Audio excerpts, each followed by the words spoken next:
Hey there! Tonight we're stepping away from knights and nobles, away from the gleaming armor and grand castles that fill our medieval fantasies, and descending into the muck and misery of jobs that would make a modern sanitation worker weep with gratitude. If this kind of historical deep dive helps you unwind, feel free to like the video and subscribe, but only if it genuinely brings you peace. And let me know in the comments where you're listening from and what time it is for you right now.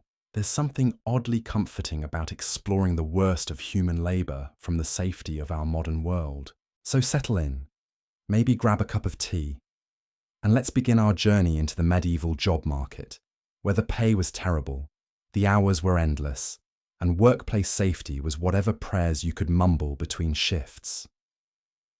When we think about medieval jobs, our minds often drift to blacksmiths hammering away at glowing iron, bakers kneading dough in warm kitchens, or merchants hawking their wares in bustling marketplaces.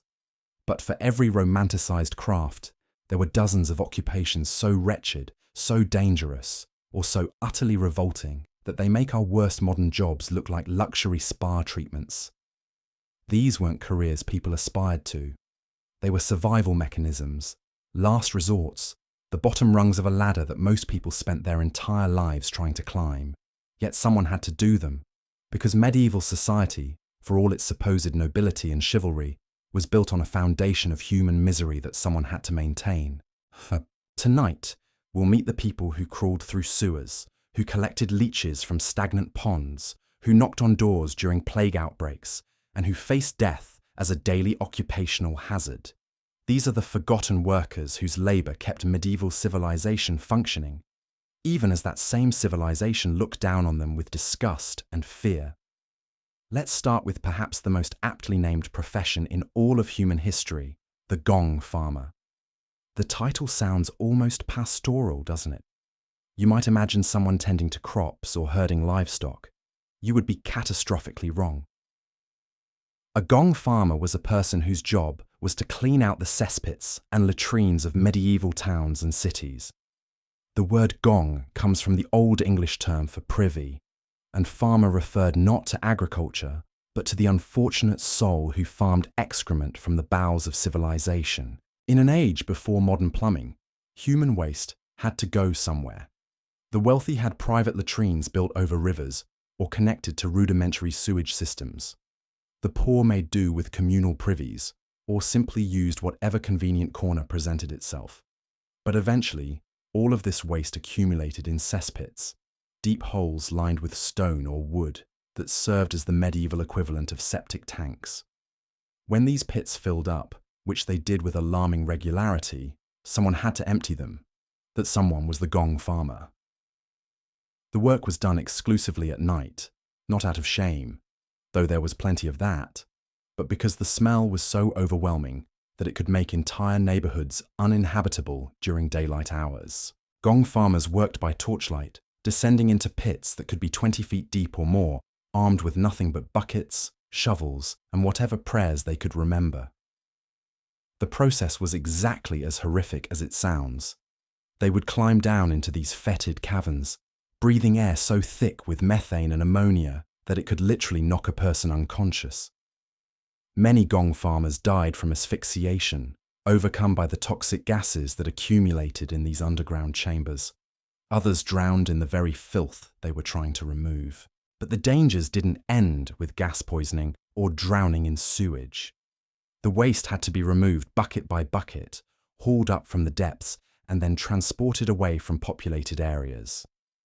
This meant loading cart after cart with human excrement and wheeling it through the streets in the dead of night, leaving a trail of stench that lingered for days.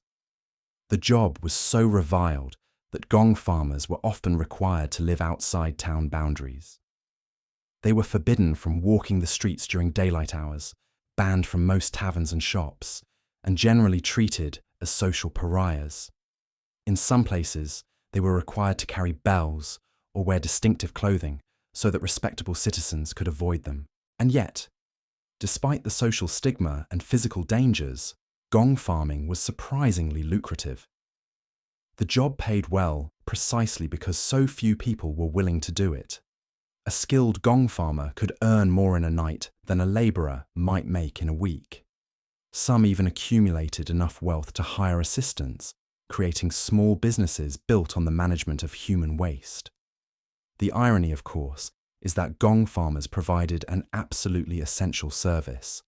Without them, medieval cities would have drowned in their own filth within months. They were the invisible foundation upon which urban civilization rested, the people who made it possible for everyone else to live in relative cleanliness while pretending that waste simply disappeared by magic. Today, we have sophisticated sewage treatment plants, teams of engineers, and automated systems that handle what gong farmers did by hand. Modern sanitation workers, while not exactly glamorous, are respected members of society with unions, safety equipment, and hazard pay. They work in shifts, have health insurance, and go home to suburban houses where their neighbours don't cross the street to avoid them. The medieval gong farmer had none of these protections, none of this respect. They were society's necessary outcasts, performing work that everyone needed but no one wanted to acknowledge. And tomorrow night, they would descend into the darkness once again, because the waste never stopped coming, and someone had to deal with it. If you think collecting garbage is unpleasant in our modern world, imagine having to gather creatures that spent their days sucking blood from anyone unfortunate enough to wade into stagnant water. Welcome to the life of a medieval leech collector, a profession that combined the worst aspects of swamp exploration with the constant threat of becoming your own product's victim. Leeches were not just random parasites in the medieval world. They were valuable medical commodities, the backbone of a healing practice that dominated European medicine for centuries. Bloodletting was considered a cure for almost everything, from headaches to plague, and leeches were the preferred method for extracting what medieval physicians believed were harmful humours from the body. This created a thriving market for live leeches, and where there's a market, there are people desperate enough to supply it.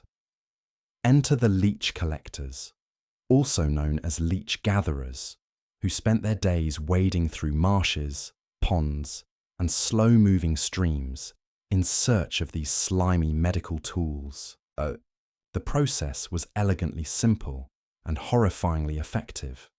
Leech collectors would wade into known leech habitats, usually wearing nothing more than rough cloth around their legs, and simply stand still. The leeches, attracted by warmth and movement, would attach themselves to the collector's skin and begin feeding. After allowing them to gorge themselves, the collector would carefully remove them and place them in containers filled with clean water. It sounds straightforward until you consider the reality of standing waist-deep in medieval swamp water covered in blood-sucking parasites for hours at a time. Leech collectors developed thick, scarred skin from countless bites. They suffered from chronic anemia due to regular blood loss. Many contracted diseases from the stagnant water they worked in or from the infected wounds left by leech bites. The job required intimate knowledge of leech behaviour and habitat. Not all leeches were suitable for medical use.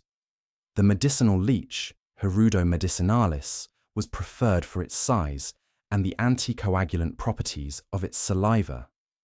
Collectors had to distinguish between species by touch, often working in murky water where visibility was near zero. They learned to read the subtle signs that indicated a good leech habitat, the right combination of temperature, vegetation, and water flow. They knew which seasons produced the most active leeches and how weather patterns affected their behaviour. In many ways, they were amateur naturalists, forced by necessity to become experts in the ecology of parasites. The work was seasonal, with spring and summer being the most productive months. During winter, many leech collectors turned to other occupations or simply went hungry. The uncertainty of income meant that successful collectors hoarded their earnings, knowing that a harsh winter or a particularly poor leech season could mean starvation. Storage and transportation presented their own challenges. Leeches had to be kept alive and healthy until they reached their customers. This meant maintaining them in clean water, feeding them regularly, and ensuring they didn't escape or die from overcrowding. Dead leeches were worthless, so collectors became skilled at maintaining what were essentially mobile leech farms. The customers were primarily physicians, barber surgeons, and apothecaries who relied on fresh leeches for their practices. A good leech collector developed relationships with medical practitioners, ensuring a steady market for their product. Some even specialized in particular types of leeches or developed techniques for keeping them in peak condition. But perhaps the most disturbing aspect of leech collecting was how it affected the collectors themselves. Chronic blood loss left many pale, weak, and susceptible to illness. The constant exposure to stagnant water and parasites meant that most leech collectors suffered from a variety of infections and diseases. Their life expectancy was significantly lower than average, even by medieval standards. Compare this to modern medical supply chains, where leeches are still used in certain surgical procedures, but are raised in sterile laboratory conditions by trained technicians wearing protective equipment. Modern leech therapy is precise, controlled, and conducted with full understanding of the risks and benefits. The leeches themselves are treated as medical devices, with strict regulations governing their production and use. Medieval leech collectors had none of these safeguards. They were walking blood banks, human bait, in an ecosystem they understood intuitively, but not scientifically. They sacrificed their health, and sometimes their lives, to supply a medical practice that, while often ineffective, was the best healthcare available at the time. And yet, like so many medieval professions, leech collecting served a vital function. Without these dedicated collectors, medieval medicine would have had to rely even more heavily on crude surgical techniques or ineffective herbal remedies. The leech collectors were an essential link in the medical supply chain, even if that chain was built on superstition and incomplete understanding of human anatomy. Tonight, as you drift off to sleep in a world where medical supplies arrive in sterile packaging and healthcare workers wear gloves, spare a thought for those who waded into murky waters with nothing but their own bodies as tools, harvesting the creatures that medieval medicine believed could heal the sick and balance the humours of the human body. Perhaps no figure from medieval times captures our imagination quite like the plague doctor, with their distinctive beaked masks and long black robes. They've become icons of medieval medicine, appearing in everything from horror movies to carnival costumes. But behind the dramatic appearance was a profession that was equal parts physician, undertaker, and walking death sentence. When plague swept through medieval Europe, killing anywhere from 1/3 to 2/3 of the population in some areas, most physicians fled to the countryside. They abandoned their urban practices, their wealthy clients, and their Hippocratic oaths in favour of self-preservation. This left cities desperate for anyone willing to treat the sick and dying, leading to the emergence of plague doctors. These were not typically trained physicians in the modern sense. Most were second-rate doctors, medical students, or simply men desperate enough to take a job that came with an extraordinarily high mortality rate. Some were even convicted criminals offered a choice between execution and plague duty. The qualifications were simple: be willing to enter infected houses, examine diseased bodies, and attempt treatments that rarely worked. The iconic costume served a practical purpose, though not necessarily an effective one. The long leather robe was meant to protect the doctor's clothing and skin from infected fluids. The wide-brimmed hat identified them from a distance, warning people to stay away.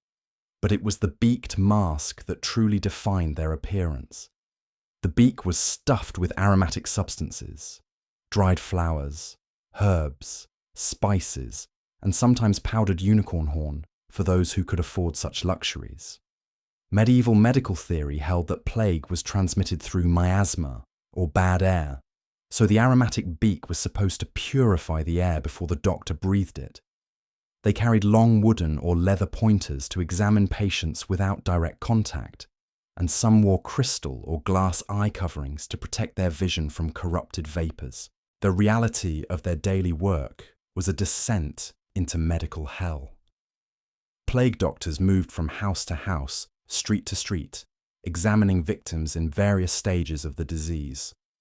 They saw the characteristic buboes, swollen lymph nodes that could grow to the size of apples. They witnessed the blackening of extremities as blood vessels failed. They heard the desperate pleas of families begging for miracle cures that didn't exist. Their treatments were a combination of medieval medical theory and desperate improvisation. They might lance buboes, thinking that draining the infection would help. They prescribed bloodletting, believing it would balance the patient's humours. They recommended various herbal concoctions, many of which were probably harmless, but certainly ineffective against bacterial infection. Some plague doctors developed their own signature treatments. Theriac, a complex mixture of dozens of ingredients including viper's flesh, was popular among those who could afford it. Others promoted the healing power of precious stones or metals.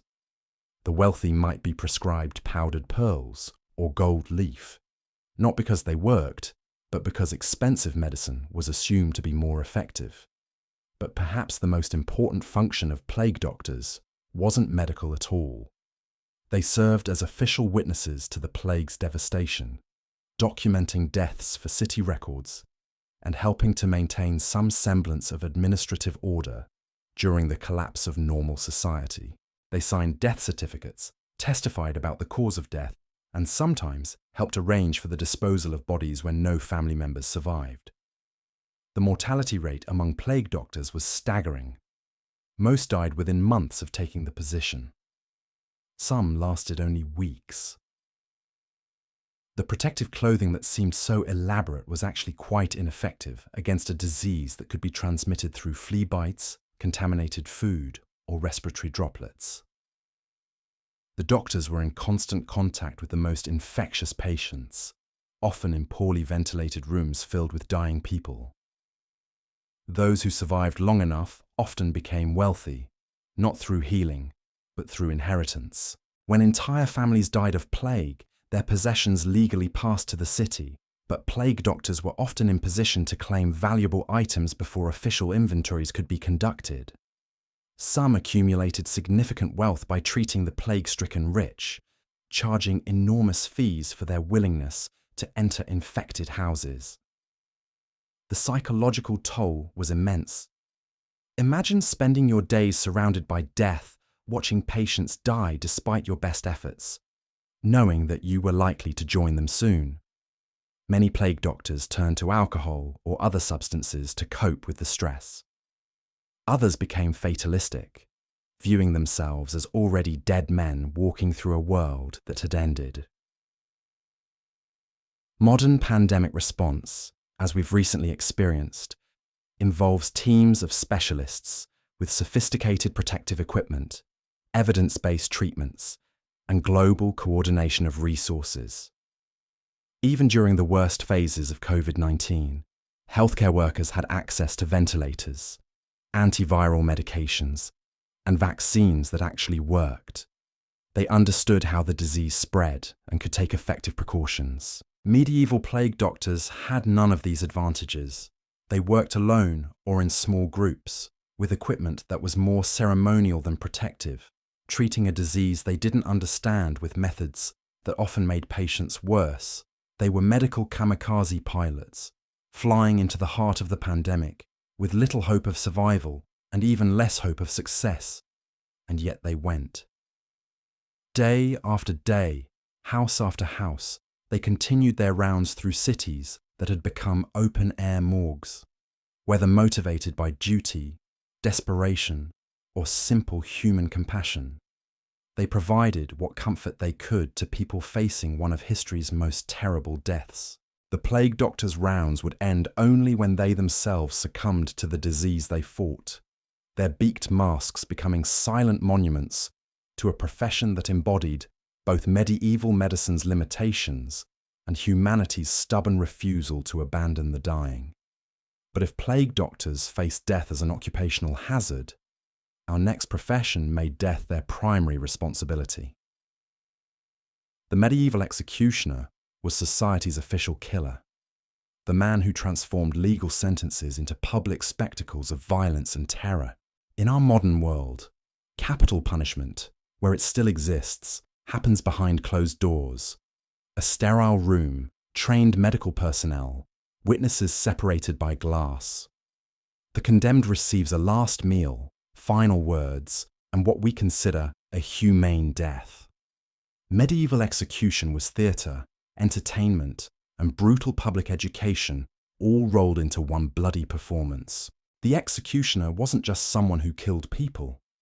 He was a craftsman of death, expected to possess an intimate knowledge of human anatomy, crowd psychology, and the delicate art of prolonging suffering for maximum educational impact. Different crimes demanded different methods, and a skilled executioner could make death swift and merciful, or draw it out for hours, depending on the sentence handed down by the court. Beheading was considered the most honourable form of execution, reserved for nobility and those wealthy enough to bribe their way to a quicker death. But even decapitation required considerable skill. A good executioner could sever a head with a single stroke of his axe or sword. A poor one might require multiple attempts, turning what should have been a moment of swift justice into a prolonged horror show that could incite riots among the watching crowd. The executioner's block wasn't just a piece of wood, it was precisely crafted to hold the condemned person's neck at the correct angle. Too high, and the axe would glance off. Too low, and the blow might strike the shoulders instead of the neck. Some executioners travelled with their own custom blocks, carved to match their particular technique and preferred tool. But beheading was luxury compared to the other methods in the executioner's repertoire. Hanging was far more common and far more complex than simply putting a rope around someone's neck. The executioner had to calculate the proper length of rope based on the condemned person's weight and height. Too short, and they would slowly strangle, dancing at the end of the rope in a macabre performance that could last for 20 minutes or more. Too long, and the rope might tear their head clean off, which was considered unseemly. The truly skilled executioners could adjust their technique based on the crowd's mood and the nature of the crime. A popular criminal might receive a quick death as a mercy. Someone who had committed particularly heinous acts might find themselves dancing at rope's end, while the executioner accidentally miscalculated the drop. Then there were the more elaborate methods reserved for special cases. Drawing and quartering involved tying the condemned to 4 horses and having them pull in different directions until the body literally came apart. The executioner's job was to ensure the victim remained conscious for as long as possible, sometimes making strategic cuts to prevent immediate death from shock or blood loss. Burning at the stake required its own expertise. The executioner had to build the fire correctly, arranging the wood and kindling to create the right kind of flames. Merciful executioners might secretly strangle the condemned before the fire reached them, or hide bags of gunpowder in the wood to cause a quick explosion. Cruel ones would use green wood that burned slowly, or position the victim high enough that the flames would char their feet and legs while leaving them conscious to experience every moment. The breaking wheel was perhaps the most technically demanding method. The condemned was tied to a large wooden wheel, and their bones were systematically broken with hammers or iron bars. A skilled executioner could break bones in a specific sequence that would maximize pain while avoiding immediate death. The victim might linger for days, displayed on the wheel as a warning to others. What made this profession particularly horrifying was its social isolation. Executioners were necessary but reviled. They lived outside town boundaries, forbidden from entering most establishments. Their children were barred from schools and apprenticeships. Even other outcasts, like gravediggers and knackers, considered themselves superior to the man who killed for the state. The job was usually hereditary, passed from father to son not through pride, but through necessity. No one else would marry into the family, and no other profession would accept them. Executioner dynasties could span centuries, with techniques and tools passed down through generations like family recipes, except these recipes were for death. the tools of the trade were substantial investments. A good executioner's axe could cost more than a skilled craftsman's annual wages. The blade had to be perfectly balanced and sharp enough to cleave through bone in a single stroke. Swords required even more maintenance, needing regular sharpening and careful storage to prevent rust or nicks that could ruin an execution. Many executioners supplemented their income through related work. They might serve as torturers, extracting confessions before trials. Some worked as barber surgeons, their intimate knowledge of anatomy making them surprisingly effective at setting bones or treating wounds.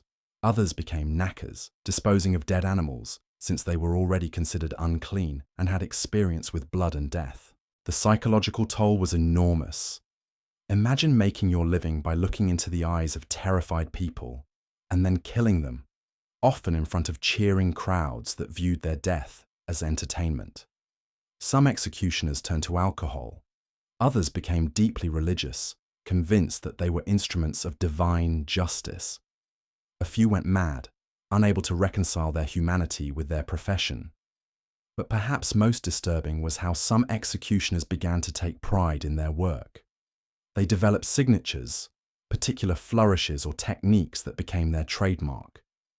They competed with other executioners over who could perform the cleanest beheading or create the most impressive spectacle.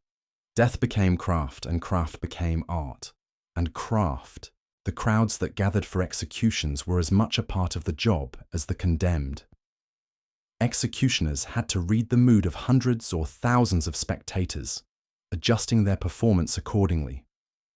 A restless crowd might demand more suffering. A sympathetic one might expect mercy, get it wrong, and the executioner himself might face the mob's wrath. Modern executioners, where they exist, are anonymous professionals who work in private. They have psychological support, legal protection, and the comfort of knowing they're administering what society considers humane death. Medieval executioners were public figures, household names in their communities, men whose faces were known to every citizen and whose reputation preceded them from town to town. They were the visible hand of justice in an age when justice was brutal, public, and designed to terrify as much as punish. They transformed legal abstractions into visceral reality, making the power of law tangible through blood and screaming and the sudden silence that followed their work. And when the crowd dispersed and the body was carted away, the executioner would clean his tools, count his coins, and prepare for the next performance, because in medieval society there was always another neck to be severed, another life to be ended in the name of justice and the entertainment of the masses. If the executioner dealt with death as punishment, our next profession confronted it as an unstoppable plague that crept through the shadows of every medieval town and city. The rat-catcher waged a daily war against creatures that most people saw as mere nuisances, but which were actually harbingers of disease, famine, and death on a scale that could empty entire neighborhoods. Rats in the medieval world weren't just pests, they were existential threats. A single pair of rats could produce hundreds of offspring in a year, and those offspring could consume or contaminate enough grain to starve a family through winter. Worse still, rats carried fleas, and those fleas carried diseases that could kill faster than any executioner's axe. The bubonic plague that devastated Europe in the 14th century didn't spread through the air or contaminated water. It spread through rat fleas that jumped from dying rodents to human hosts. But medieval people didn't understand this connection. They just knew that where rats thrived, death followed, making rat catchers both essential workers and harbingers of doom. Professional rat catchers emerged in larger towns and cities, where the rodent population had grown beyond what individual households could manage. These weren't part-time pest controllers or farmers with terriers. They were specialists who devoted their entire lives to understanding, hunting, and killing rats with an expertise that bordered on obsession. The tools of rat catching were deceptively simple, but required considerable skill to use effectively. Traps had to be positioned correctly, baited with the right materials, and checked at optimal intervals. Different types of rats required different approaches. House rats were cautious and intelligent, requiring patience and cunning. Wharf rats were larger and more aggressive, demanding traps that could contain their strength and fury. Poison was available, but dangerous to use in populated areas. Medieval rat poisons were often arsenic-based compounds that could kill children, pets, or livestock as easily as rats. Rat catchers had to be careful about where and how they deployed these substances, and they needed to track down poisoned rats before they died in inaccessible places and began to rot. Many rat catchers preferred live trapping, not out of mercy, but because live rats were valuable. Rat fighting was a popular entertainment in medieval taverns, where spectators would bet on which rat could kill the most other rats in a given time. A good fighting rat could be worth several days' wages, giving rat catchers an incentive to capture the largest and most aggressive specimens alive. The work was dangerous in ways that went beyond disease transmission. Rats bite, and medieval medicine had no concept of infection control. A rat bite could easily become infected, leading to blood poisoning and death. Large rats could inflict serious wounds, and cornered rats would fight with desperate ferocity. Rat catchers often worked in the most dangerous parts of medieval buildings. They crawled through sewers, climbed into grain lofts, and explored cellars that hadn't been cleaned in decades. They worked by candlelight in spaces filled with methane gas from decomposing organic matter. Many died from falls, cave-ins, or explosions when their flames ignited pockets of gas.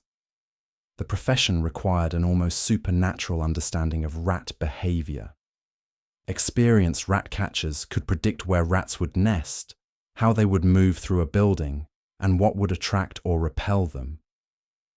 They learned to think like rats, anticipating their responses to different stimuli and designing elaborate strategies that could clear entire buildings of rodent infestations. Some rat catchers specialized in particular environments.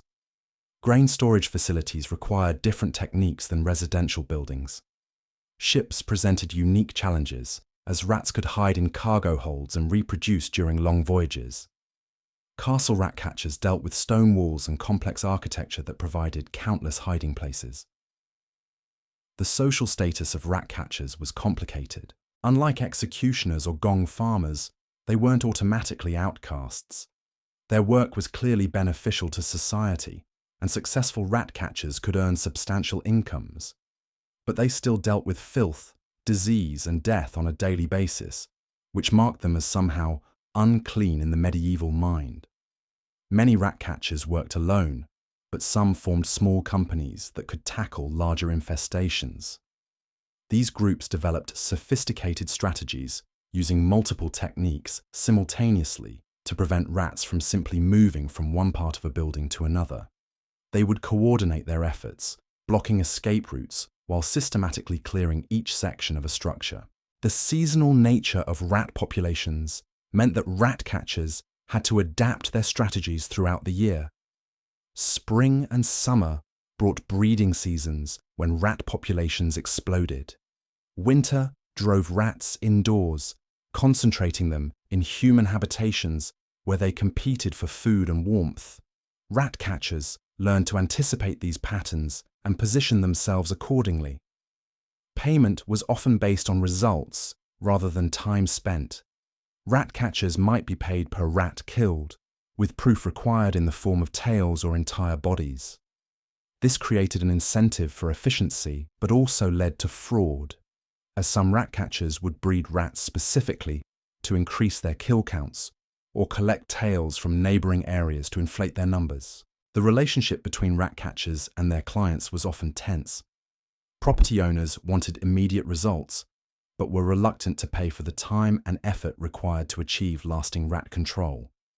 Rat catchers had to balance the need for thorough work against clients who might refuse payment if they didn't see dramatic improvements within days. Modern pest control involves teams of licensed professionals using scientifically tested methods and safety equipment. They understand the biology and behavior of their targets, use targeted poisons that minimize risk to other species, and work within regulatory frameworks designed to protect both workers and the public. When they encounter serious infestations, they can call for backup, use specialized equipment, and rely on established protocols. Medieval rat catchers had none of these advantages. They worked alone or in small groups, using trial and error to develop techniques that might or might not work.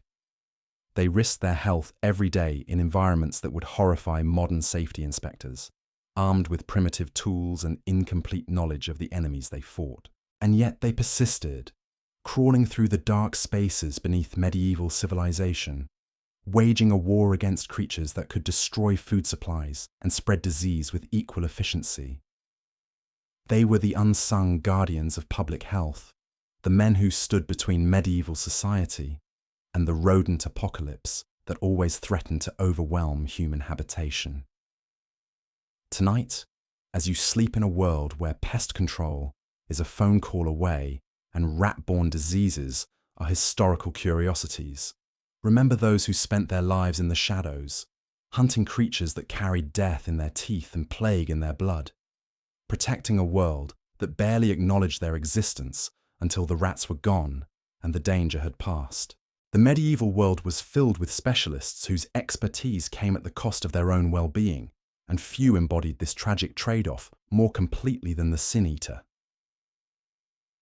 This was a profession that existed at the intersection of death, religion, and social desperation, where one person's spiritual contamination became another's meager livelihood.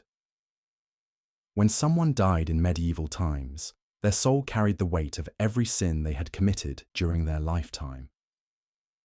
For the wealthy, this presented a theological problem with a practical solution. They could purchase indulgences, fund masses for their souls, or endow chapels to pray for their eternal salvation. But for the poor, death meant facing judgment with nothing but their accumulated guilt and the desperate hope that God might prove more merciful than their earthly circumstances had been. Enter the sin-eater, a figure so reviled that they often lived as hermits on the outskirts of villages, emerging only when death called them to their grim profession.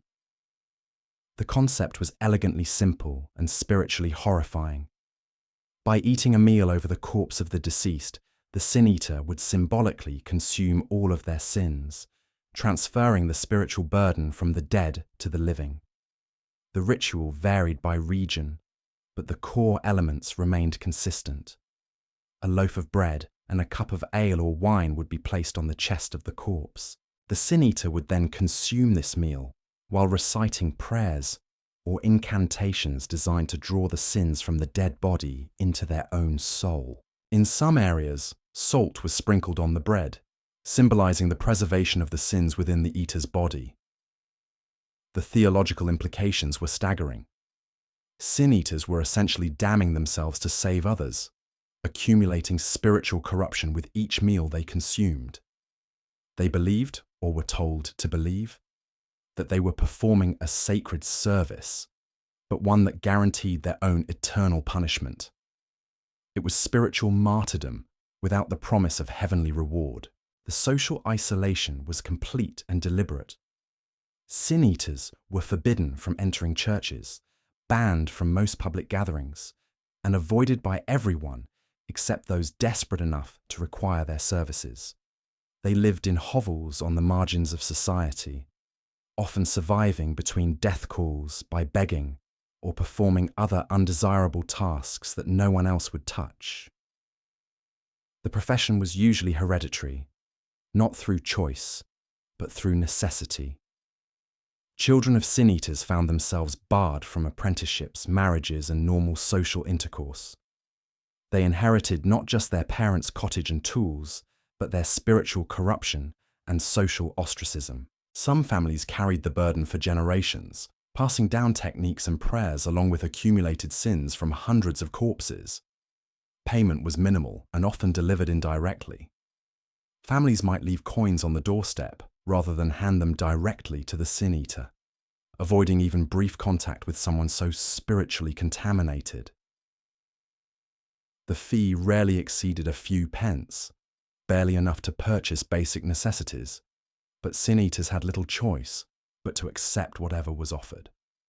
The psychological toll was immense. Imagine believing that your soul was literally filled with the accumulated evil of everyone whose sins you had consumed. Sin-eaters often developed elaborate personal rituals designed to contain or neutralize the spiritual poison they carried. Some wore amulets or charms, others performed daily penances or fasted regularly, hoping to purge some of the contamination from their souls. Many sin-eaters turned to alcohol, not just as a coping mechanism, but as part of their professional duties. The ale or wine consumed during the ritual was often the only payment they received, and over time, many developed dependencies that further isolated them from society. Drunken sin-eaters were seen as proof of their moral corruption, creating a cycle of degradation that was nearly impossible to escape. The practice persisted longest in remote rural areas, where old beliefs died hard and new religious ideas were slow to penetrate. Even as the Protestant Reformation challenged many Catholic traditions, sin-eating continued in some regions because it served a psychological need that formal religion couldn't address. People wanted concrete assurance that their loved ones wouldn't suffer eternal punishment, and the sin-eater provided that assurance through physical action rather than abstract faith. Compare this to modern grief counseling, where trained professionals help families process loss while maintaining their own emotional and spiritual well-being.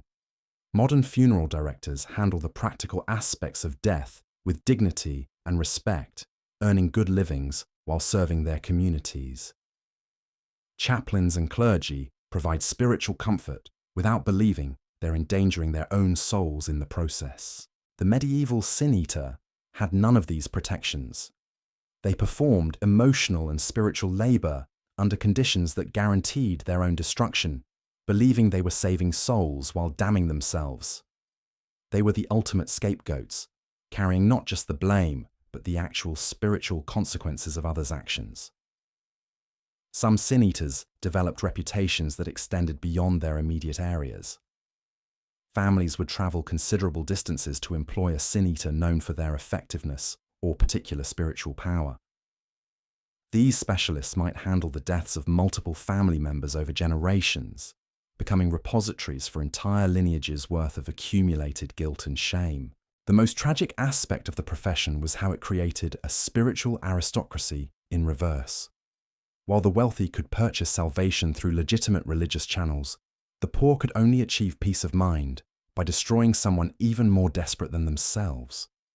It was a system that perfectly embodied medieval society's cruel hierarchies, where even damnation was distributed according to social class. Tonight, as you prepare for sleep in a world where death is medicalized rather than spiritualized, where grief counselors have degrees and funeral directors have licenses, remember those who believed they were eating the sins of the world one corpse at a time, sacrificing their own souls to give others peace in the grave. While sin-eaters dealt with the spiritual consequences of death, another medieval profession grappled with its physical aftermath in ways that would make modern morticians grateful for embalming fluid and refrigeration. The knacker, also known as a renderer or fellmonger, was responsible for disposing of dead animals. But this simple description barely captures the revolting reality of a job that combined butchery, chemistry, and waste management in the most nauseating way possible. When a horse died in medieval times, whether from age, disease, or injury, it represented both a significant economic loss and a massive disposal problem. A dead horse could weigh over 1,000 pounds, and in warm weather, it would begin decomposing within hours, creating a health hazard that could contaminate water supplies and spread disease throughout entire communities. The knacker's job was to transform this rotting carcass into useful products, but the process was so disgusting that even medieval people who were hardly squeamish about blood and death, found it revolting. The work had to be done quickly, before decomposition made the carcass too dangerous to handle, but thoroughly enough to extract every bit of value from what had once been a living animal. The first step was skinning, which had to be done carefully to preserve the hide's value.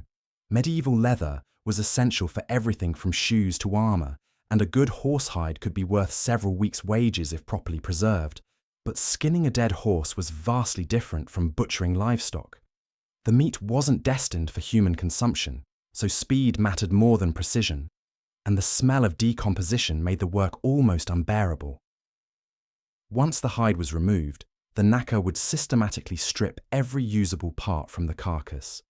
The meat, though unfit for human consumption, could be boiled down into animal feed or sold to tanners who used it in the leather-making process. The bones were valuable for making glue, buttons, and tools. Even the hooves could be rendered into gelatin or used to make various adhesives. The rendering process was where the job became truly horrific. Knackers would boil the meat and bones in massive cauldrons, usually outdoors, because the smell was so overwhelming that it could make an entire neighborhood uninhabitable. The process took hours or even days, during which the knacker had to tend the fires, stir the bubbling mixture, and endure clouds of steam that carried the concentrated essence of rotting flesh. The smell was legendary. Knackeries were required to operate downwind from populated areas, but even then, the stench could travel for miles. People could identify the direction of the nearest knackery by smell alone, and travelers would detour around them to avoid the nauseating odor. The smell clung to everything, penetrating clothes, hair, and skin so thoroughly that knackers were instantly recognizable even when they weren't working. Knackers also dealt with diseased animals, which presented additional dangers. Anthrax, glanders, and other animal diseases could be transmitted to humans through contact with infected carcasses. Without understanding of bacteria or viruses, knackers had no way to protect themselves except through crude methods, like wearing leather aprons and washing with strong soap when it was available. The social stigma was enormous. Like executioners and gong farmers, knackers were considered unclean and were often banned from entering churches, taverns, and other public spaces. Their children faced discrimination and limited opportunities for marriage or apprenticeship. The profession was usually hereditary, not through choice, but because no one else would train in such a reviled occupation. Yet knackers provided an essential service that prevented epidemic disease and environmental contamination. Without them, dead animals would have been left to rot in fields and streets, creating breeding grounds for rats and disease-carrying insects. The products they created, though revolting to produce, were necessary components of medieval industry and commerce. Some knackers specialized in particular types of animals or products. Those near battlefields might focus on processing war horses and extracting arrows or weapons from carcasses. Urban knackers dealt primarily with domestic animals, while rural ones might handle everything from sheep to oxen. The most skilled could judge exactly when a carcass was too far gone to process safely, balancing the risk of disease against the potential profit from salvageable materials. The tools of the trade were simple, but had to be maintained constantly. Knives needed frequent sharpening because cutting through hide and bone dulled them quickly. The rendering cauldrons required regular cleaning to prevent contamination of new batches.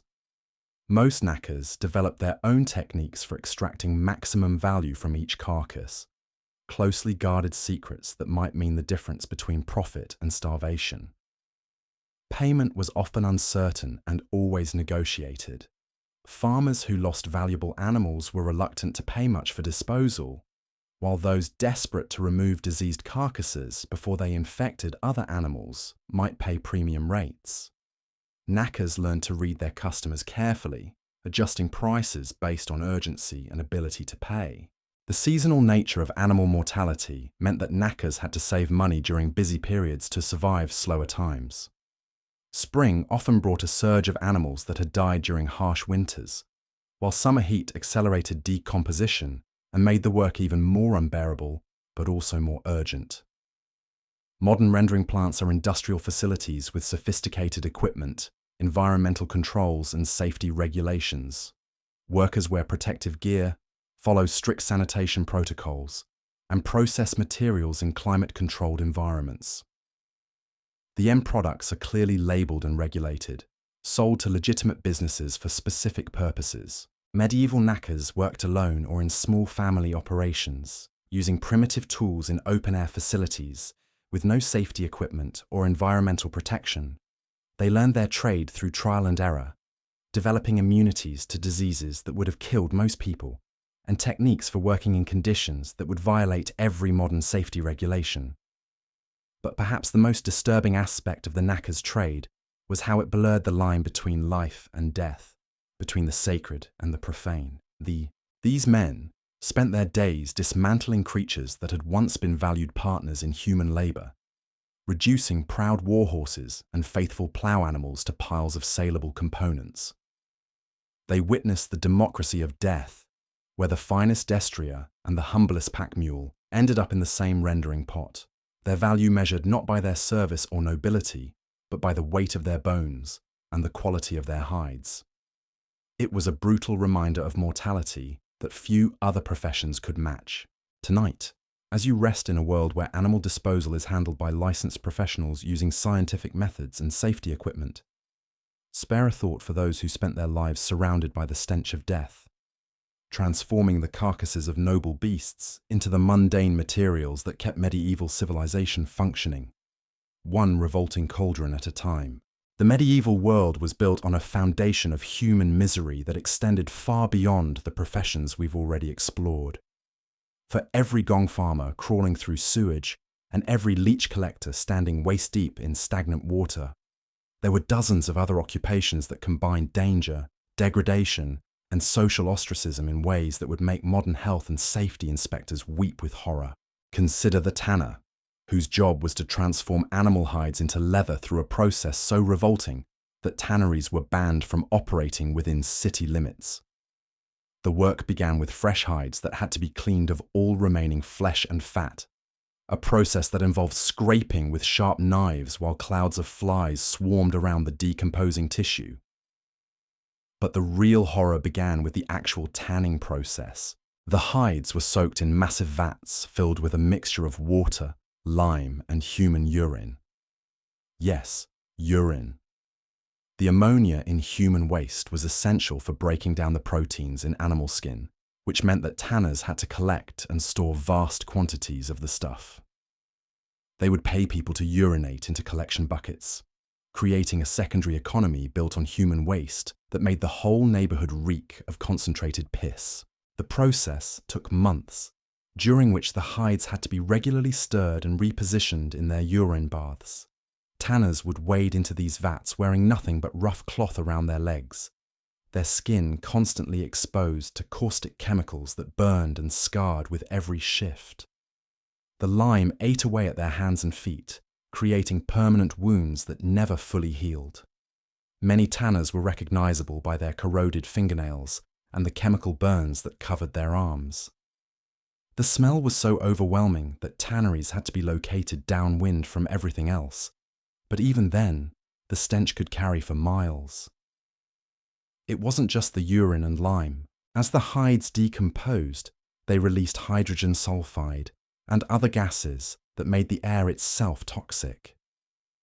Tanners worked in this atmosphere for 12 to 16 hours a day, breathing fumes that slowly destroyed their lungs and shortened their lives.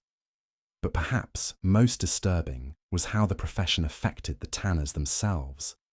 The constant exposure to caustic chemicals and toxic gases left many with severe respiratory problems.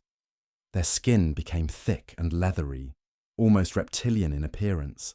Their sense of smell was completely destroyed, which was perhaps a mercy given their working conditions. But it also meant they couldn't detect spoiled food or other dangers that healthy people avoided instinctively. The social isolation was complete. Tanners were banned from most public spaces, not just because of the smell, but because people believed the chemicals they worked with made them spiritually unclean. Their children faced discrimination and limited marriage prospects. The profession was hereditary by necessity, as no outsider would willingly enter such a degraded occupation, and yet leather was essential to medieval life. Shoes, belts, armor, saddles, book covers, water containers, all depended on the tanner's revolting craft. Without them, medieval society would have collapsed within months. They were the invisible foundation upon which civilization rested, the people who made it possible for everyone else to stay dry and protected while pretending that leather appeared through magic rather than months of chemical torture. Modern leather production happens in industrial facilities with sophisticated ventilation systems, chemical safety protocols, and automated equipment that minimizes human contact with dangerous substances. Workers wear protective gear, follow strict environmental regulations, and go home to suburban houses where their neighbors don't cross the street to avoid them. Medieval tanners had none of these protections, spending their lives slowly poisoning themselves to produce a material that everyone needed, but no one wanted to think about. If tanners dealt with the chemistry of decay, another profession grappled with its theological implications in ways that would challenge even the most devoted believer. The corpse washer, also known as a body preparer, was responsible for cleaning and preparing the dead for burial, a task that combined intimate physical contact with decomposing bodies and the constant threat of spiritual contamination. In medieval times, death was not the sterile, medicalized process we know today. Bodies were prepared for burial by family members or professional corpse washers who worked without gloves, antiseptics, or any understanding of how disease transmitted from the dead to the living. The work had to be done quickly before decomposition made the task impossible, but thoroughly enough to ensure the deceased could face judgment in a state of physical cleanliness. The process began with washing the body in cold water, removing all traces of blood, vomit, and other bodily fluids that had accumulated during the final illness. This meant handling corpses that might have died from plague, smallpox, or other infectious diseases, with no protection except whatever prayers the washer could remember. The water had to be changed repeatedly as it became contaminated with death, creating pools of liquid that no one else would touch. After washing came the dressing, which required physically manipulating stiffened limbs into position and forcing clothes onto bodies that no longer cooperated. Rigor mortis meant that arms and legs had to be bent and twisted into unnatural positions, often breaking bones in the process. The corpse washer had to work against decomposition itself, racing to complete their task before the body became too far gone to handle. The most disturbing aspect was how intimately familiar corpse washers became with death in all its forms. They could predict how long a body had been dead by its color and smell. They knew which diseases left distinctive marks on the skin and which ones made the flesh fall away at the slightest touch. They developed an almost supernatural ability to read the stories that dead bodies told about their final hours. Many corpse washers were women, particularly widows who had few other options for earning money. The work paid better than most female occupations, precisely because so few people were willing to do it. But it came with social costs that extended far beyond the immediate disgust of handling decomposing flesh. Corpse washers were considered spiritually contaminated, tainted by their constant contact with death. They were often forbidden from attending religious services, banned from touching blessed objects, and avoided by everyone except those who required their services. Some believed that corpse washers carried death with them, that their touch could bring misfortune or illness to the living. Children were warned to stay away from them, and many corpse washers lived as hermits, emerging only when death called them to their grim work. The tools of the trade were simple but had to be constantly maintained. Cloths for washing had to be burned after each use, as no one would risk using fabric that had touched a corpse. Water had to be drawn from sources that wouldn't contaminate drinking supplies. The clothes used to dress the dead were often the corpse washer's only payment, creating a wardrobe built from the possessions of the deceased. Some corpse washers specialized in particular types of death. Those who worked during plague outbreaks developed techniques for handling bodies that were literally falling apart from disease.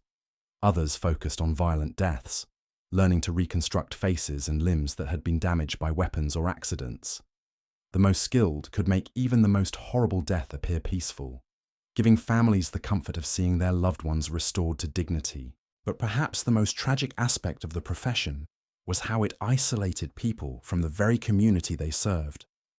Corpse washers provided an essential service that allowed families to mourn properly and ensured that the dead received appropriate preparation for their final judgment. Yet they were rewarded with exile, treated as living reminders of mortality that polite society preferred to ignore. Modern morticians are respected professionals with specialized training, licensing requirements, and health insurance.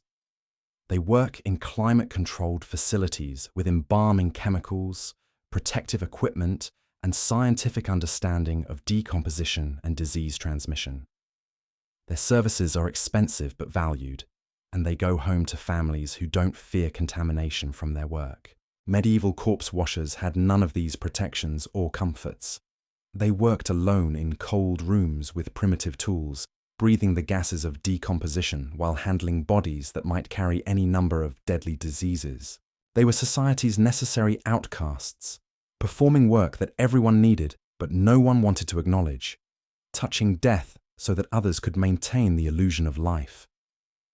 Tonight, as you prepare for sleep in a world where death is handled by professionals with degrees and protective equipment, remember those who washed the dead with their bare hands, believing they were serving God while damning themselves, one corpse at a time. The medieval world also produced specialists whose work was so dangerous that death was not just an occupational hazard, but a near certainty. The firefighter, though the term barely captures the reality of their profession, was responsible for battling blazes in cities where water was scarce. Buildings were made of kindling, and firefighting equipment consisted of leather buckets and desperate prayers. Medieval fires were apocalyptic events that could consume entire neighborhoods in hours. Buildings were constructed primarily of wood, thatch, and other flammable materials, packed together so tightly that flames could jump from roof to roof faster than people could run. When fire broke out, especially during dry seasons or in windy weather, it became a living monster that devoured everything in its path. The men who fought these fires worked without protective clothing, breathing apparatus, or safety equipment of any kind. They wore their regular clothes, perhaps soaked in water if there was time, and charged into infernos that could reach temperatures hot enough to melt metal. Their tools were pathetically inadequate. Leather buckets that held perhaps 2 gallons of water, long-handled hooks for pulling down burning thatch, and axes for creating fire breaks by demolishing buildings in the fire's path. The strategy was brutal in its simplicity. Firefighters would form bucket brigades, passing containers of water from the nearest source to the flames, knowing that their efforts were largely futile against any serious blaze. More often, they focused on creating fire breaks by tearing down buildings that hadn't yet caught fire, sacrificing entire structures to prevent the flames from spreading further. This meant that firefighters spent much of their time destroying property rather than saving it, making life or death decisions about which buildings to sacrifice and which to defend. They had to work faster than the flames, often demolishing houses while their owners begged them to stop, knowing that hesitation could mean the loss of entire city blocks. The physical dangers were enormous. Firefighters regularly suffered severe burns that, in an age without modern medicine, often proved fatal weeks or months later. They inhaled smoke and toxic gases from burning materials, slowly destroying their lungs with each fire they fought. Many died from falls when burning buildings collapsed beneath them, or when they were overcome by smoke in enclosed spaces. But perhaps most terrifying was how firefighters had to work in conditions where visibility was near zero, and the environment changed by the minute. They navigated through smoke-filled streets, where familiar landmarks disappeared in walls of flame. They climbed onto burning roofs that could collapse without warning, carrying buckets of water that seemed absurdly small against the inferno surrounding them. The profession was usually voluntary, organized through guilds or civic groups rather than professional fire departments.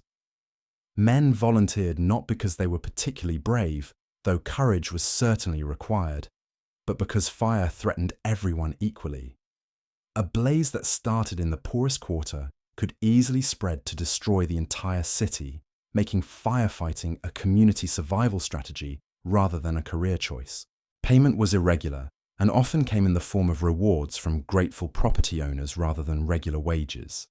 Some firefighters supplemented their income by salvaging valuable items from burning buildings, a practice that was officially discouraged but practically inevitable. Others became experts at assessing which buildings could be saved and which were already lost, selling their judgment to desperate property owners. The social status was complicated. Firefighters were simultaneously heroes and harbingers of destruction, saviors who often had to destroy property to save it. They were respected for their courage, but feared for their association with catastrophe. Many people crossed themselves when they saw firefighters approaching, uncertain whether they brought salvation or doom. The most skilled firefighters developed an almost supernatural ability to read flames, predicting how fires would spread and which tactics might prove effective. They learned to judge wind direction, building construction, and the moisture content of materials by sight and smell. These skills were passed down through informal apprenticeships, with experienced fighters training younger men in the deadly art of battling infernos. Some specialized in particular types of fires. Grain storage fires required different techniques than house fires, as burning grain could explode with devastating force. Church fires presented unique challenges because of their height and the valuable items that might be worth risking lives to save. Castle fires were the most dangerous of all, as stone buildings could become ovens that trapped heat and smoke while providing few escape routes. Modern firefighters are highly trained professionals with sophisticated equipment, communication systems, and support networks. They wear protective suits that can withstand extreme temperatures, use trucks that carry thousands of gallons of water, and work in coordinated teams with backup and medical support readily available. They understand fire behavior scientifically and can predict how flames will spread based on weather conditions, building materials, and other factors. Medieval firefighters had none of these advantages. They charged into blazes with equipment that would be considered inadequate for a backyard barbecue, working alone or in small groups with no communication except shouting over the roar of flames. They learned through trial and error, with errors often proving fatal. And yet they persisted, running toward fires when everyone else ran away, knowing that their efforts might mean the difference between a single burned building and a city reduced to ash. They were the guardians against chaos, the men who stood between medieval civilization and the flames that always threatened to consume it. Tonight, as you sleep in a world where fire departments respond within minutes and buildings are constructed with fire-resistant materials, remember those who faced infernos with nothing but leather buckets and desperate courage, protecting communities that could disappear in a single night if the flames won their ancient war against human civilization. The medieval world also produced another breed of worker whose very existence depended on mankind's most primitive and disturbing impulses. The torturer, officially known as the questioner or judicial examiner, occupied a position that was both legally sanctioned and morally repugnant, extracting confessions through methods that would horrify modern human rights advocates. In an age where confession was considered the queen of proofs, torture wasn't seen as cruelty, but as a necessary tool of justice. The logic was grimly simple. If someone was innocent, God would give them the strength to endure the pain without confessing falsely. If they were guilty, the agony would compel them to reveal the truth. It was theology wrapped in brutality, faith expressed through systematic suffering. The torturer's workshop was a chamber designed specifically for inflicting pain while keeping victims alive and conscious. The rack stretched bodies until joints separated. The thumbscrew compressed digits until bones cracked. The strappado suspended victims by their arms while weights were attached to their feet, slowly dislocating shoulders and wrists. Each device was precisely calibrated to cause maximum agony while avoiding immediate death. The profession required intimate knowledge of human anatomy and psychology. A skilled torturer could judge exactly how much pressure a joint could withstand before breaking permanently. They learned to read the signs of approaching unconsciousness and knew how to revive victims who had fainted from pain. They understood which techniques left lasting damage and which could be repeated without killing their subjects. But perhaps most disturbing was the clinical detachment required for the work. Torturers had to ignore screaming, pleading, and the obvious suffering of people who might be completely innocent. They developed techniques for emotional disconnection, treating human bodies as mechanical problems to be solved rather than thinking, feeling beings deserving of compassion.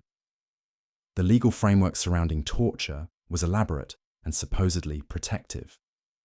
Victims had to be warned before torture began, given opportunities to confess voluntarily, and questioned by learned judges who recorded their responses. Certain classes of people, including pregnant women, children under 14, and the elderly, were theoretically protected from torture, though these protections were often ignored in practice.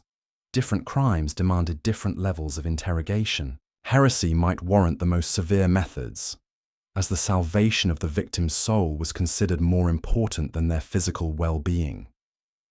Theft or assault might receive lighter treatment, though even minor crimes could escalate to serious torture if the accused refused to confess promptly. The tools themselves were works of craftsmanship, designed and built by skilled metalworkers who specialized in instruments of pain. The Iron Maiden, despite being largely a later invention, captured the medieval spirit of combining artistry with agony. Real torture devices were often beautiful in their own twisted way, polished metal contraptions that looked almost surgical in their precision. Torturers were typically appointed by local magistrates and worked under the supervision of learned judges. They received training in legal procedures as well as torture techniques, learning which questions to ask and how to document confessions properly. Many were literate, capable of recording testimony and understanding the legal implications of their work. The pay was substantial, reflecting both the specialized skills required and the social stigma attached to the profession. Torturers earned more than most craftsmen, but they paid for their wealth with complete social isolation. They were forbidden from entering most establishments, banned from religious ceremonies, and avoided by everyone except criminals and the desperate. Some torturers developed reputations that extended far beyond their immediate jurisdictions. Particularly skilled practitioners might be summoned to handle important cases in distant cities, traveling with their tools and expertise to extract confessions from high-profile criminals. These specialists commanded premium fees and often accumulated significant wealth. The psychological toll was enormous, though torturers developed various coping mechanisms. Some became deeply religious, convincing themselves that they were serving God by extracting confessions that would save souls from damnation. Others turned to alcohol or simply embraced their role as society's necessary monsters, taking pride in their professional competence rather than questioning the morality of their work. The relationship between torturer and victim was uniquely intimate and horrifying. They spent hours together in chambers where one person held absolute power over another's body. Some torturers developed a twisted form of empathy, learning to predict when victims were approaching their breaking point and adjusting their techniques accordingly. Others remained coldly clinical, viewing suffering as simply data to be collected and analyzed. Modern interrogation techniques, while controversial, are bound by international law, constitutional protections, and oversight mechanisms designed to prevent abuse. Professional interrogators receive psychological training, work within legal frameworks, and face consequences for exceeding their authority. The goal is information gathering rather than punishment, and physical torture is officially prohibited by most civilized nations. Medieval torturers operated in a world where causing pain was not just legal, but required by law. They worked without oversight beyond ensuring that proper legal procedures were followed. Their success was measured not by the accuracy of information obtained, but by their ability to extract confessions, regardless of their truthfulness. The profession created its own dark expertise, passed down through informal apprenticeships where experienced torturers taught newcomers the craft of inflicting systematic pain. They shared techniques for maximizing suffering while minimizing permanent damage, methods for reviving unconscious victims, and strategies for breaking particularly stubborn subjects. Some specialized in particular types of cases or victims. Religious inquisitors developed techniques specifically designed for extracting confessions of heresy. Military torturers focused on extracting information about troop movements and battle plans. Civil torturers handled common crimes like theft and assault, developing routine procedures for standard interrogations. The equipment required constant maintenance and occasional innovation. Torture devices had to be kept clean and functional, with moving parts oiled and sharp edges maintained. Some torturers invented new techniques or modified existing equipment to improve their effectiveness, creating a grotesque tradition of technological advancement in the service of human suffering. But perhaps the most chilling aspect of the profession was how it normalized extreme cruelty within the legal system. Torture wasn't hidden or unofficial. It was public policy, conducted in official chambers by appointed officials following established procedures. It represented the systematic institutionalization of sadism, dressed up in legal terminology and theological justification. The torturer's day might begin with reviewing legal documents and preparing equipment, then proceed to hours of systematically inflicting pain on helpless victims, and end with carefully recording confessions obtained through agony. It was bureaucracy married to brutality, paperwork punctuated by screaming, administrative efficiency applied to human suffering. Tonight, as you rest in a world where physical torture is officially condemned and constitutional protections theoretically prevent such abuses, remember those who made their living by systematically destroying human dignity in the name of justice, and the countless victims who suffered in chambers where law became indistinguishable from sadism. The medieval period also produced specialists whose work required them to descend into the literal underworld of human habitation, navigating networks of tunnels and passages that existed beneath every major city. The sewer cleaner, known as a gully raker or night soil man, maintained the primitive waste management systems that prevented medieval urban centres from drowning in their own filth. Medieval sewers weren't the engineered marvels we know today. They were crude channels carved into bedrock or built from stone, designed to carry waste away from populated areas, but often clogged with debris, dead animals, and the accumulated detritus of urban life. When these passages became blocked, which happened regularly, someone had to crawl into the darkness and clear them by hand. The work was done in complete darkness, as open flames posed too great a risk of igniting methane gas that accumulated in enclosed spaces. Sewer cleaners worked by feel, navigating through tunnels barely wide enough for a human body, breathing air so thick with toxic fumes that it could cause immediate unconsciousness or death. They carried no maps, relying instead on an intimate knowledge of underground geography that took years to develop. The tools were primitive but essential: long-handled rakes for pulling debris from narrow channels, buckets for hauling waste to disposal points, ropes for navigating vertical shafts, and for rescue if workers became trapped or overcome by gases. Some carried primitive breathing apparatus, cloth soaked in vinegar or herbs, though these provided minimal protection against the cocktail of deadly vapors they encountered. The physical dangers were extraordinary. Sewer cleaners regularly drowned in waste-filled passages when sudden rainstorms caused flash flooding underground. They suffocated in pockets of methane or hydrogen sulfide that could kill within minutes. Cave-ins were common, as the primitive construction techniques used in medieval sewer building couldn't withstand the constant erosion caused by flowing waste. But perhaps most horrifying was what they encountered in the darkness. Human corpses, often murder victims dumped to avoid detection, dead animals in various stages of decomposition, objects that had been deliberately discarded to hide evidence of crimes. The medieval sewer system was a repository for everything that polite society wanted to forget, and sewer cleaners became unwilling witnesses to the darkest aspects of urban life. The smell was legendary, even by medieval standards. Sewer cleaners carried the stench of their work so thoroughly that they were often banned from public spaces, even when not actively working. The odor penetrated their skin and clothing so completely that many lived as hermits, unable to maintain normal social relationships due to their overpowering reek. The profession was hereditary by necessity, as no outsider would willingly enter such degraded work.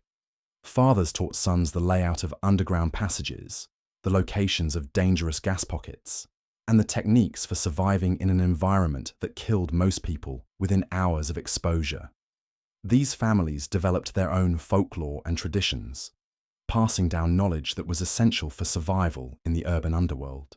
Payment was irregular and often came from multiple sources. City authorities might pay for emergency clearing of major blockages. Private citizens paid to have waste removed from their property. Some sewer cleaners supplemented their income by recovering valuable objects that had been accidentally dropped into drains.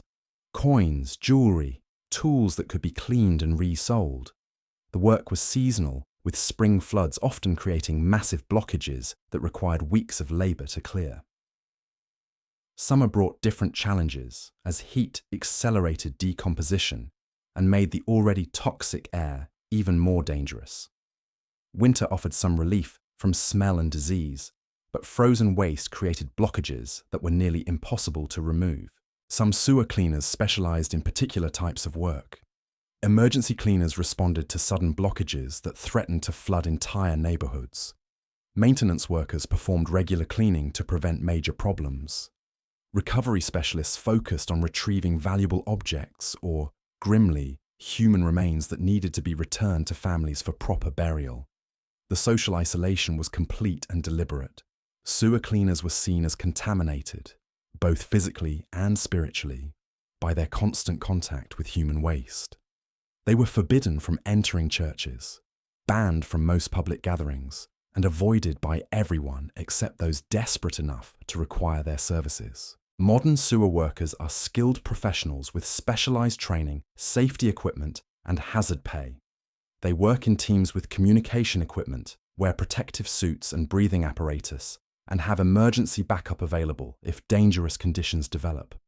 The work is still unpleasant, but it's regulated, compensated fairly, and recognized as essential infrastructure maintenance. Medieval sewer cleaners worked alone in conditions that would violate every modern safety regulation.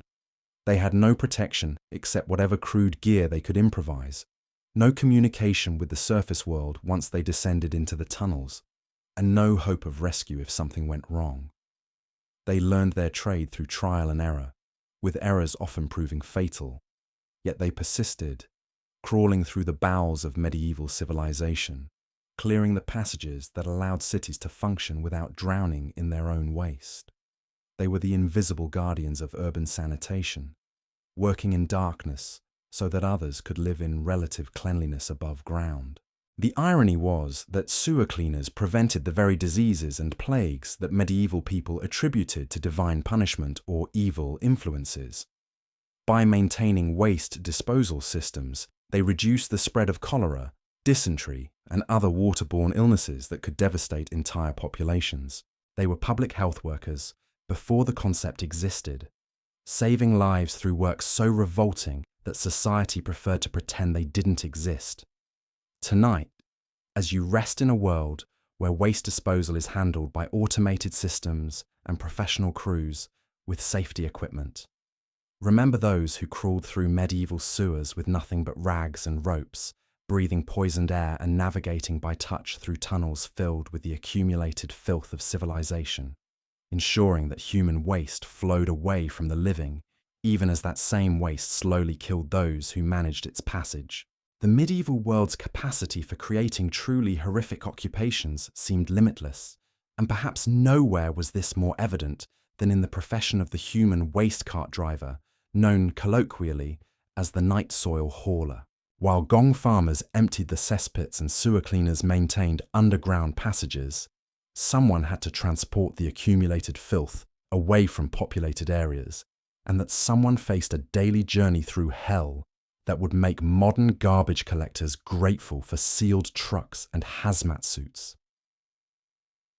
The carts themselves were crude wooden affairs, essentially mobile cesspits on wheels that leaked constantly as they bounced over cobblestone streets. The waste had to be transported during the night hours, not just to avoid offending the sensibilities of respectable citizens, but because the smell was so overwhelming that it could literally clear entire neighborhoods during daylight hours. Night soil haulers worked in darkness, following routes they knew by memory through streets that became treacherous when slick with the contents of their overflowing carts. The loading process was a nightmare of logistics and endurance. Working by torchlight alongside gong farmers, the haulers would bucket by bucket fill their carts with human excrement that had been fermenting in cesspits for months or even years. The consistency ranged from liquid slurry that splashed with every movement to solid chunks that had to be broken apart with shovels. The smell was so intense that many haulers developed permanent damage to their sense of smell, which was perhaps a mercy given their working conditions. The journey to disposal sites could take hours, as the carts had to be pulled by hand or by animals that quickly became as reviled as their drivers. Horses and oxen used for waste hauling were considered contaminated and couldn't be used for any other purpose. Many haulers worked with donkeys or mules, beasts of burden that seemed better able to tolerate the constant stench and the social isolation that came with their work. The disposal sites themselves were typically located far outside city walls, in areas designated specifically for human waste. These weren't carefully managed facilities, but simply fields or pits where waste was dumped and left to decompose naturally. The haulers had to navigate rough terrain in darkness, often becoming stuck in mud, created by previous loads of waste, forcing them to manually dig their carts free while standing ankle-deep in human excrement. The physical toll was extraordinary. Haulers developed severe respiratory problems from breathing concentrated methane and ammonia fumes for hours at a time. Their skin became permanently stained and scarred from contact with caustic waste. Many suffered from chronic infections caused by cuts and scrapes that became contaminated during their work. The mortality rate was high, with most haulers dying young from a combination of respiratory disease, infection, and accidents involving overloaded carts on treacherous roads. But perhaps most challenging was the social dimension of their work. Night soil haulers were visible in ways that gong farmers and sewer cleaners were not. They had to navigate through populated areas, past houses where respectable citizens lived, carrying loads that announced their presence from blocks away. People would slam shutters and bar doors when they heard the approach of waste carts, treating the haulers like harbingers of plague and death. The routes had to be carefully planned to avoid major streets during busy hours, but this often meant taking longer, more circuitous paths that increased both the time spent transporting waste and the risk of accidents. Haulers learned the back alleys and side streets of their cities intimately, developing an underground geography that paralleled but never intersected with normal urban life. Some haulers developed relationships with farmers who used human waste as fertilizer, creating a secondary economy around what most people considered worthless. This night soil trade was lucrative for those who could navigate its complexities, but it required haulers to maintain their loads in specific conditions and deliver them on precise schedules. Fresh waste was more valuable than aged, but it was also more dangerous to transport and handle. The equipment required constant maintenance and replacement. Cartwheels broke under the weight of liquid waste. Wooden sides rotted from constant exposure to corrosive materials. Ropes and harnesses deteriorated rapidly in the acidic environment. Most haulers spent significant portions of their earnings on repairs and replacements, trapped in a cycle where their tools were destroyed by the very work they enabled. Weather presented additional challenges that modern waste management systems handle automatically. rain could cause loads to overflow, creating toxic rivers that flowed through city streets. Snow and ice made already treacherous journeys nearly impossible, forcing haulers to work in conditions where a single misstep could result in being buried under tons of frozen waste. Summer heat accelerated decomposition and intensified odors to levels that could cause unconsciousness in unprotected bystanders. The profession was almost exclusively male, not due to physical requirements, but because the social stigma was so severe that families couldn't risk having women associated with waste hauling. Children of night soil haulers faced discrimination that limited their opportunities for marriage, apprenticeships, or any form of social advancement. The occupation became hereditary by necessity, creating dynasties of waste haulers that persisted for generations. Some haulers specialized in emergency services, responding to crises like overflowing cesspits during floods or clearing waste from areas affected by disease outbreaks.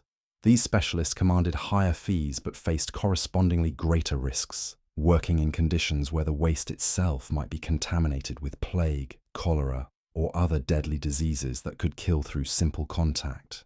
The psychological impact was profound and lasting.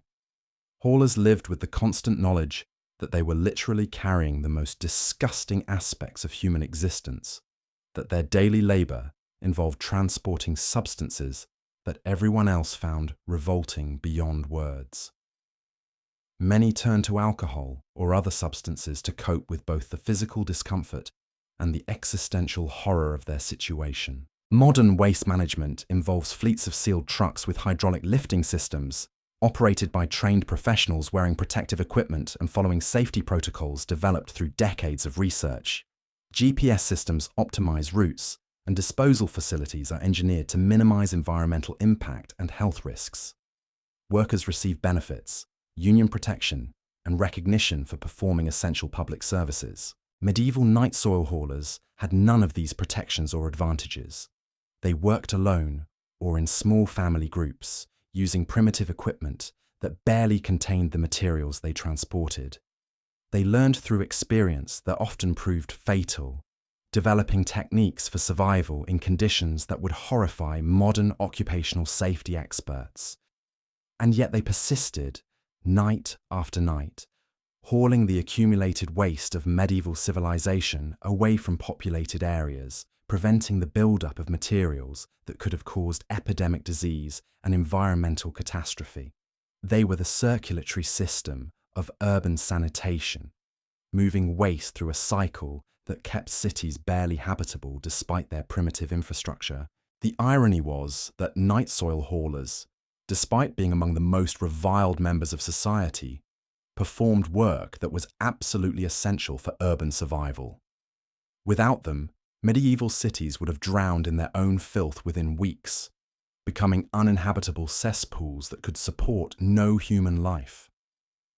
They were the foundation upon which urban civilization rested, even as that civilization treated them as less than human. Tonight, as you drift towards sleep, in a world where waste disposal happens invisibly and automatically, where garbage trucks arrive on schedule and sewage flows away through hidden pipes, spare a thought for those who hauled human excrement through dark streets with nothing but wooden carts and desperate courage, ensuring that the waste of civilization found its way to disposal sites, even as that same waste slowly destroyed the lives of those who transported it. If night soil haulers dealt with the end products of human digestion, another medieval profession grappled with its beginning in ways that would make modern food safety inspectors reach for their clipboards and citation books.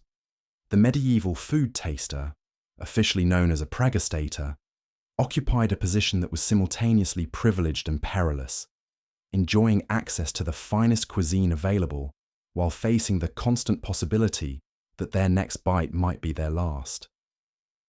In an age where poisoning was a preferred method of assassination among the wealthy and powerful, food tasting wasn't just a luxury service, but a life insurance policy for those who could afford it. Kings, nobles, wealthy merchants, and high-ranking clergy all employed tasters to sample their meals before consumption, creating a profession that required refined palates, iron stomachs, and philosophical acceptance of sudden death. The work began hours before each meal, as tasters had to sample not just finished dishes, but individual ingredients during preparation.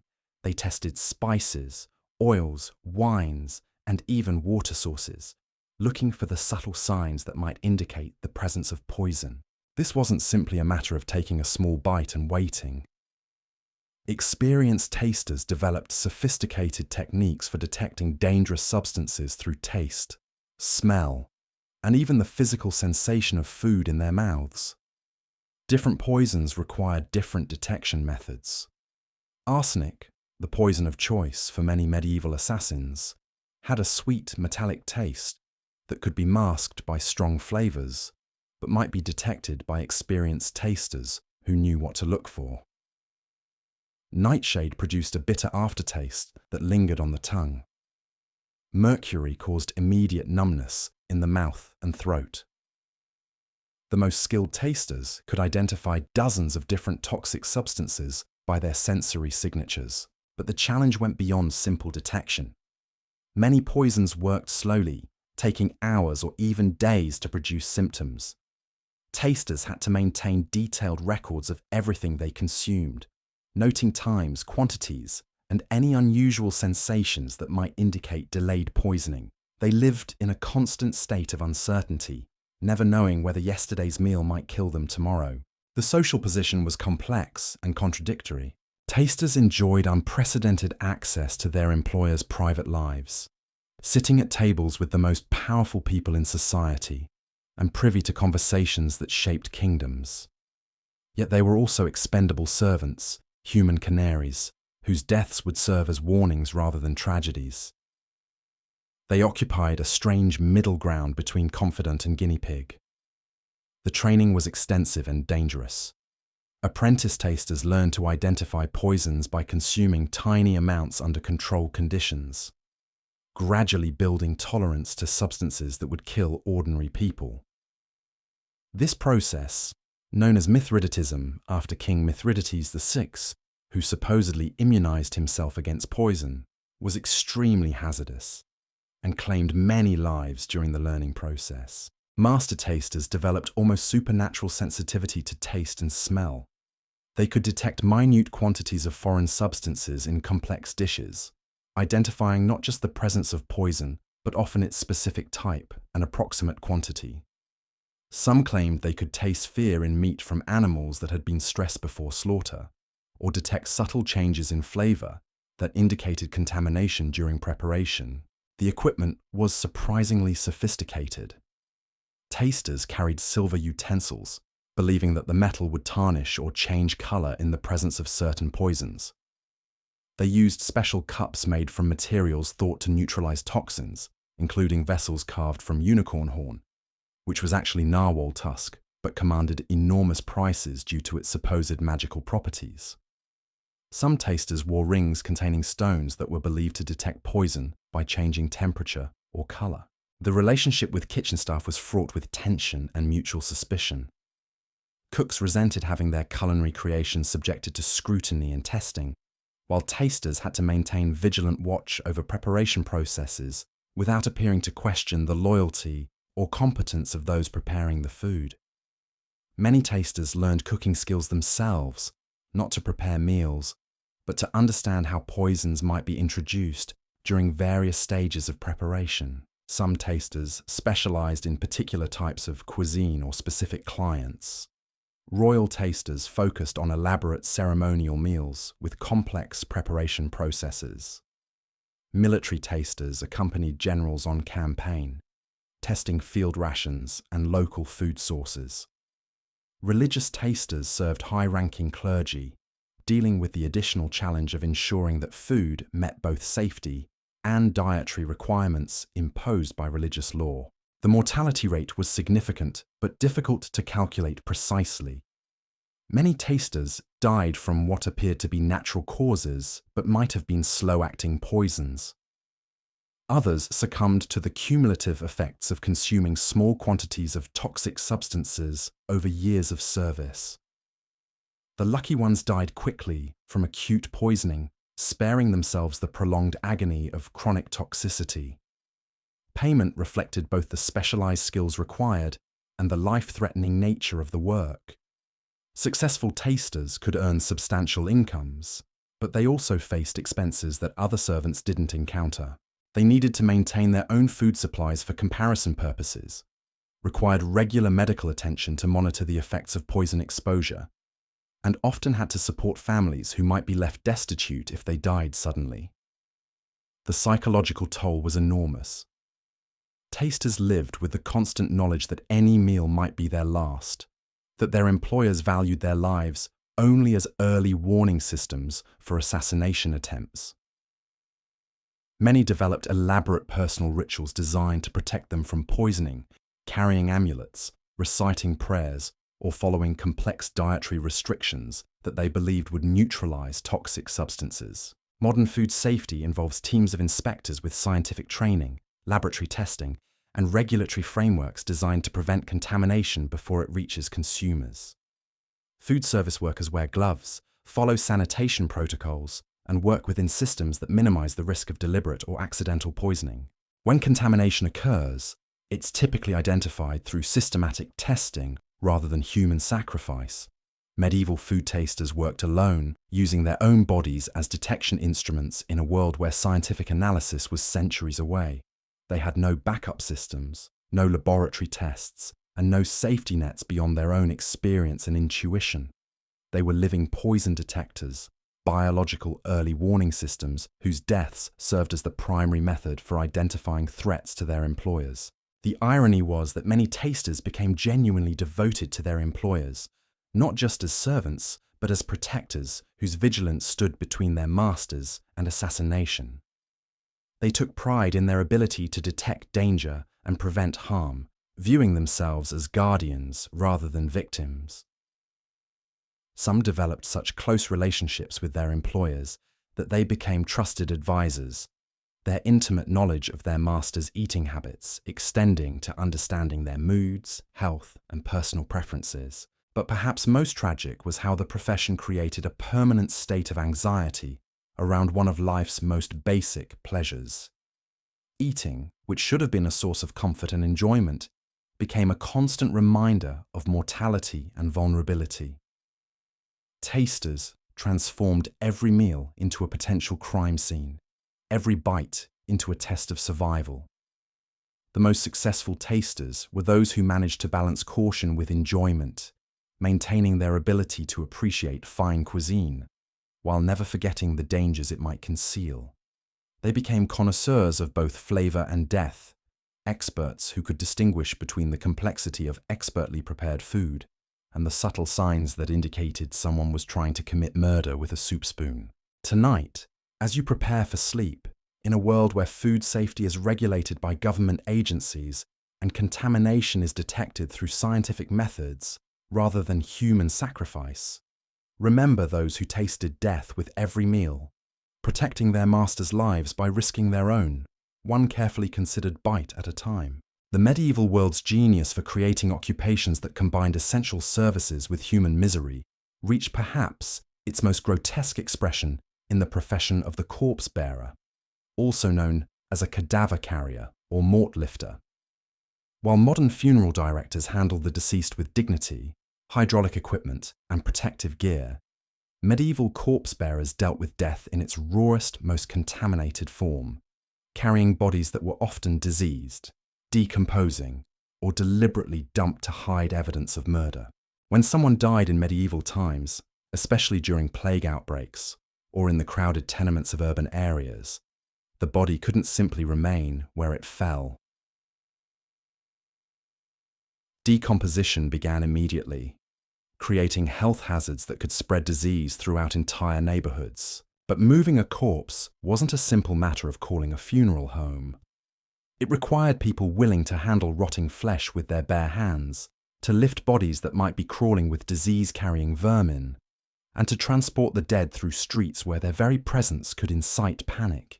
Corpse bearers worked primarily during plague years, when death was so common that normal burial practices collapsed under the sheer volume of bodies. They moved from house to house with crude wooden stretchers or canvas sheets, collecting corpses that families had abandoned when entire households succumbed to disease. The work had to be done quickly, before decomposition made the bodies impossible to handle, but carefully enough to avoid spreading contamination to the living. The loading process was horrifying in its intimacy. Corpse bearers had to physically lift and manipulate bodies that were often in advanced stages of decay, wrapping them in whatever cloth was available and securing them to stretchers that leaked constantly as they moved through the streets. The smell was so overwhelming that many bearers developed permanent respiratory damage from breathing the concentrated vapors of decomposition for hours at a time. The routes to burial sites became processions of death that terrorized anyone unfortunate enough to witness them. Corpse bearers would pull or carry their loads through narrow streets, leaving trails of fluid and the overpowering stench of mortality. People would flee into their homes, barricading doors and windows against what they saw as harbingers of their own doom. Children were forbidden from watching these grim parades, though many caught glimpses that haunted them for life. The destinations were typically mass graves or plague pits dug outside city walls. Enormous excavations that could hold hundreds of bodies stacked like cordwood. Corpse bearers would dump their loads into these communal graves, often having to climb down into the pits themselves to arrange bodies efficiently. They worked surrounded by decomposing flesh, breathing air so thick with the gases of decay that many fainted and had to be pulled from the graves by their colleagues. The physical toll was extraordinary even by medieval standards. Corpse bearers developed distinctive marks of their trade, hands permanently stained black from handling decomposing flesh, respiratory problems that left them wheezing and coughing, and skin conditions caused by constant contact with diseased bodies. Many died within months of beginning the work, succumbing to the very diseases they helped contain through their grim service. But the psychological impact was perhaps even worse than the physical dangers. Imagine spending your days surrounded by death in its most horrible forms, handling bodies of people who had died in agony, knowing that you were likely to join them soon. Many corpse bearers turned to alcohol or simply went mad, unable to process the constant exposure to mortality and suffering that defined their working lives. The social isolation was complete and absolute. Corpse bearers were seen as walking manifestations of death itself, contaminated beings who carried plague and doom wherever they went. They were forbidden from entering most buildings, banned from touching food or goods that others might handle, and avoided by everyone except those desperate enough to require their services. Their very presence was considered unlucky, and many people believed that simply seeing a corpse bearer could bring death to their households. The profession was usually recruited from the desperate and the outcast. Criminals facing execution might be offered corpse bearing as an alternative to death, though many chose execution instead.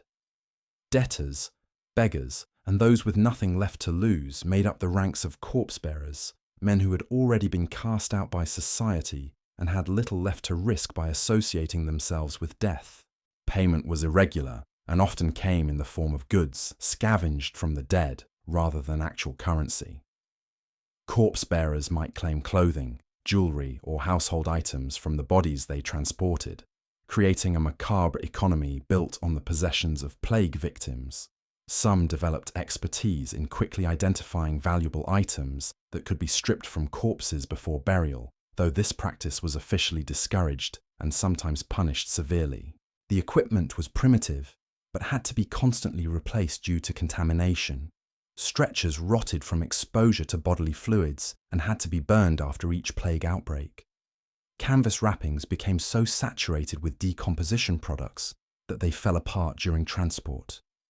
Even the ropes used to secure bodies deteriorated rapidly, forcing corpse bearers to work with equipment that was always on the verge of failure. Some corpse bearers specialized in particular types of death or specific areas of cities. Those who worked in wealthy districts might encounter bodies that had been better preserved through expensive treatments, while those serving poor neighborhoods dealt with corpses that had been left to rot for days before discovery. Military corpse bearers followed armies, collecting battlefield dead and maintaining some semblance of sanitary conditions around encampments. The seasonal nature of plague meant that corpse-bearers often faced feast or famine employment cycles. During major outbreaks, they worked around the clock for weeks or months, accumulating substantial earnings, but destroying their health in the process. Between epidemics, many had no work at all and were forced to survive on whatever they had managed to save or steal during busy periods. Modern morticians and funeral directors are licensed professionals who work in climate-controlled facilities with embalming chemicals, protective equipment, and scientific understanding of decomposition and disease transmission. They treat bodies with dignity and respect, following established protocols that protect both the deceased and those handling them. Their work is valued and compensated fairly, and they go home to families who don't fear contamination from their profession. Medieval corpse-bearers worked in the open air with no protection except whatever rags they could wrap around their faces. They handled bodies that were often crawling with disease-carrying insects, contaminated with unknown pathogens, and decomposing in ways that would horrify modern medical professionals. They were society's disposable workers, performing essential services that no one else would touch while being treated as barely human themselves. Yet without them, medieval cities would have become uninhabitable charnel houses during plague years. They were the immune system of urban civilization, removing the dead before their decomposition could spread disease to the living. They prevented the complete collapse of sanitary conditions during humanity's darkest hours, even as their work slowly killed them through exposure to the very diseases they helped contain. The most disturbing aspect of corpse-bearing was how it reduced human beings to mere biological waste that needed disposal. These men spent their days handling what had once been people, mothers, fathers, children, treating them as problems to be solved rather than individuals deserving of dignity. The work stripped away not just the humanity of the dead, but the humanity of those who handled them, creating a class of workers who existed at the very bottom of society's hierarchy. Some corpse-bearers developed elaborate personal rituals designed to protect them from the spiritual contamination they believed came from handling the dead.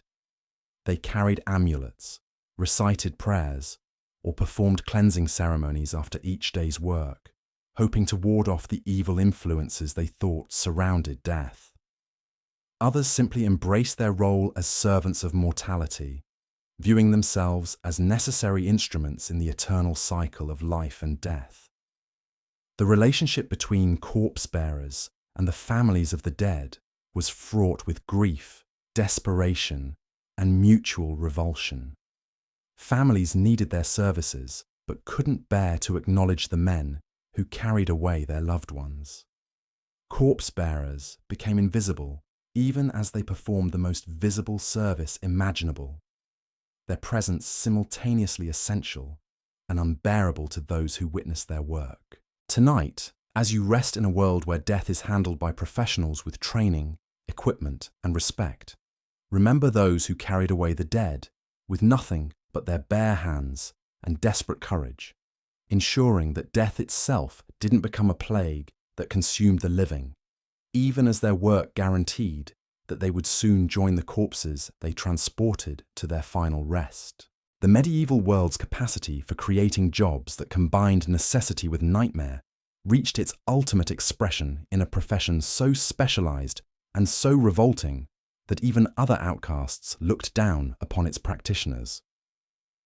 The battlefield scavenger, known euphemistically as a gleaner, or more honestly as a corpse robber, emerged wherever armies clashed and dying men lay scattered across fields like broken dolls, their possessions waiting to be claimed by those desperate enough to walk among the dead. When medieval battles ended, the aftermath was a horror that would traumatize modern emergency responders.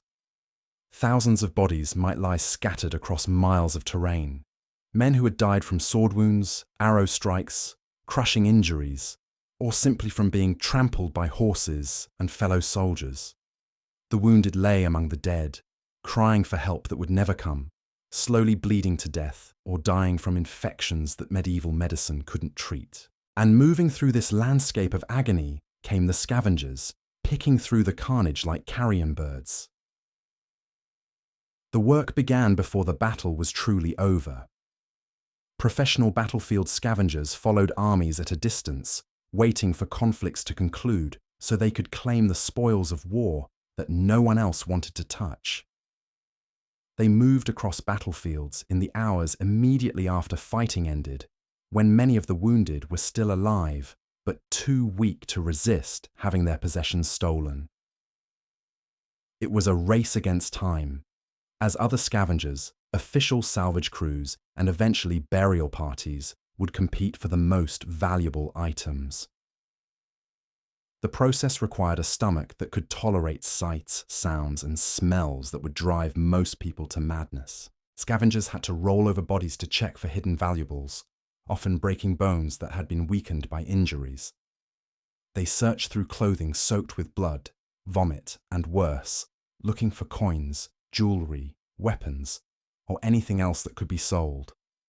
The dying would sometimes grab at the scavengers' clothing, begging for water or mercy, but helping the wounded wasn't part of the job description. Armor and weapons were the most valuable prizes, but also the most difficult to claim. Removing a suit of mail from a dead knight required strength, skill, and tools that many scavengers didn't possess. The metal might be damaged by the wounds that killed its wearer, making it worth less but easier to remove. Some scavengers specialized in armor recovery, carrying hammers and pry bars specifically designed for extracting valuable metal from corpses. The competition was fierce and often violent. Multiple scavengers might converge on the same valuable corpse, leading to fights among people who were already operating at the very bottom of society's hierarchy. Some worked in organized gangs that could claim entire sections of battlefields, driving off individual scavengers through intimidation or violence. Others preferred to work alone, slipping through the carnage like shadows and hoping to avoid both competitors and any surviving soldiers who might object to their activities. The relationship with official military forces was complex and dangerous. Armies sometimes employed scavengers officially, using them to clear battlefields and recover equipment that could be redistributed to surviving soldiers. But more often, scavenging was technically illegal, punishable by death if the wrong people caught you in the act. Scavengers had to work quickly and quietly, always ready to flee if official salvage parties or burial details approached their position. The seasonal nature of medieval warfare meant that battlefield scavenging was irregular work that required scavengers to travel constantly in search of fresh conflicts. They followed the campaign seasons, moving from region to region as armies mobilized and clashed. During winter months, when major battles were rare, many scavengers turned to other forms of corpse-related work, or simply went hungry until the next fighting season began. The health risks were enormous and largely ignored by people who had few other options for survival. Battlefield scavengers worked among corpses that might be infected with any number of diseases, handled weapons and armor contaminated with blood and other bodily fluids, and breathed air thick with the gases of decomposition. Many died from infections contracted through cuts sustained while handling sharp metal, while others succumbed to diseases that spread rapidly in the unsanitary conditions of medieval battlefields. The psychological toll was perhaps even greater than the physical dangers. Imagine spending your days walking among fields filled with dead and dying men, stepping over bodies while searching for anything valuable enough to justify the horror of your surroundings. Many scavengers developed a callousness that bordered on psychopathy, learning to view human suffering as simply an occupational hazard rather than a tragedy deserving of compassion. Some scavengers developed specializations that reflected the grim realities of their profession. Those who worked primarily with common soldiers focused on quantity, stripping large numbers of bodies quickly to accumulate enough small valuables to make the work profitable. Others specialized in high-value targets, learning to identify nobles and knights whose equipment and personal possessions could provide substantial income from a single corpse. The most disturbing practitioners were those who deliberately hastened the deaths of wounded soldiers to gain access to their possessions more easily. These scavengers carried knives not just for cutting leather and cloth, but for silencing cries that might attract unwanted attention. They transformed from scavengers into murderers, killing men who might have survived their injuries if given proper care, rather than a blade between the ribs. The equipment required for effective battlefield scavenging was surprisingly extensive. Sharp knives for cutting leather straps and fabric, hammers and pry bars for removing damaged armor, sacks for carrying loot, crude medical supplies for treating injuries sustained during the work. Some scavengers even carried scales for weighing precious metals, as they often had to make quick decisions about whether items were valuable enough to justify the effort of removal. The economics of battlefield scavenging created a grotesque marketplace where human death was transformed into commercial opportunity. Scavengers sold their finds to merchants who specialized in recycled military equipment, to blacksmiths who could repair damaged weapons and armor, or to anyone else willing to purchase goods that came with no questions asked about their origins. Modern battlefield recovery is handled by trained military personnel using scientific methods and respectful protocols. When soldiers die in combat, their bodies are treated with dignity, and their personal effects are carefully catalogued and returned to their families. The recovery process is systematic, organized, and conducted with full respect for the sacrifices made by those who died in service to their countries. Medieval battlefield scavengers operated in a world where the dead had no rights and the living had few protections against exploitation. They worked without oversight, regulation, or moral constraints beyond those they imposed on themselves. They were the vultures of medieval warfare, feeding on death and profiting from the suffering that military conflict inevitably produced. Yet in their own twisted way, they performed a service that prevented battlefields from becoming permanent monuments to carnage. By stripping valuable items from corpses, they ensured that useful equipment returned to circulation rather than rotting in the ground. They cleared away the material evidence of conflict, allowing the land to return to agricultural use once the dead had been buried or left to decompose naturally. The profession created its own folklore and traditions, passed down through informal networks of practitioners who shared techniques for identifying valuable items, avoiding dangerous situations, and maximizing profits from their grisly work. Some developed reputations that extended beyond their immediate areas, becoming known for their ability to find valuable items that others had missed, or for their willingness to work in particularly dangerous conditions. But perhaps the most chilling aspect of battlefield scavenging was how it normalized the complete dehumanization of the dead. These men walked among corpses that had once been sons, fathers, and husbands, treating them as nothing more than containers for valuable goods. They reduced human beings to the sum of their possessions, valuing them only for what could be stripped away and sold. The relationship between scavengers and the broader military community was one of mutual dependence and revulsion. Armies needed scavengers to clear battlefields and recover useful equipment, but officers and common soldiers alike despised the men who profited from death. Scavengers were tolerated when their services were needed, but driven away or killed when they were no longer useful.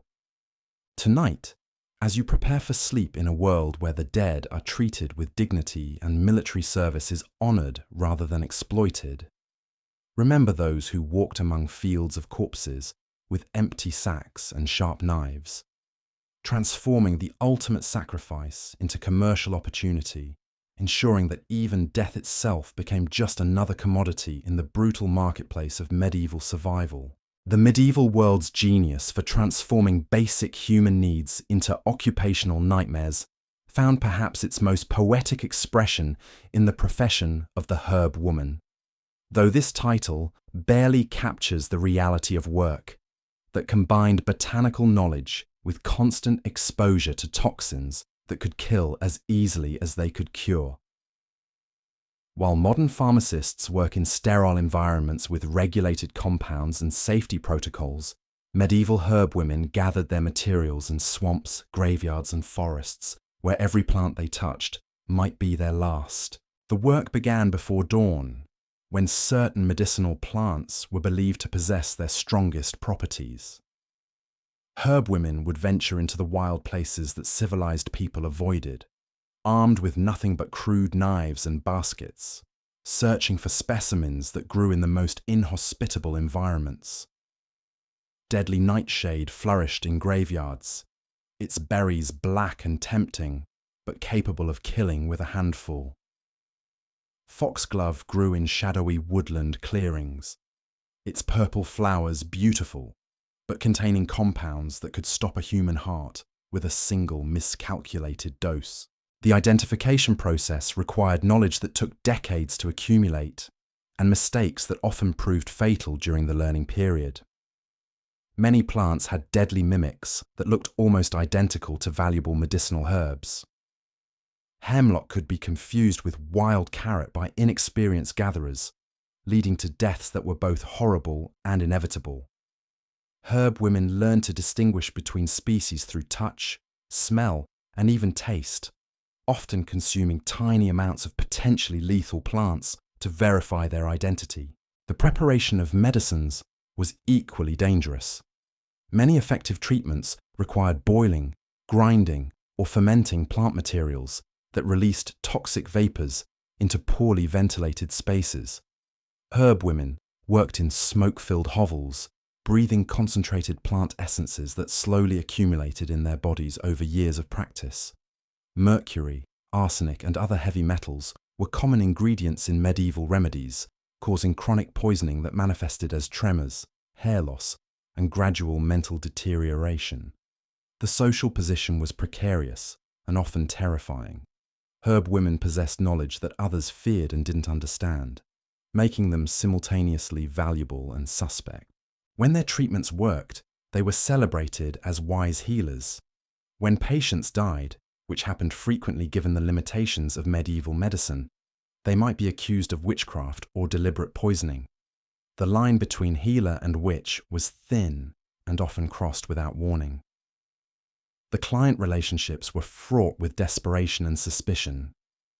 People sought out herb women when conventional medicine failed, which meant treating the most hopeless cases with the most experimental remedies.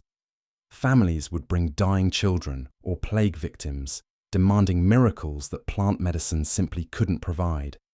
When those miracles failed to materialize, grief often transformed into rage directed at the women who had tried to help. Many herb women specialized in treatments that conventional medicine wouldn't touch.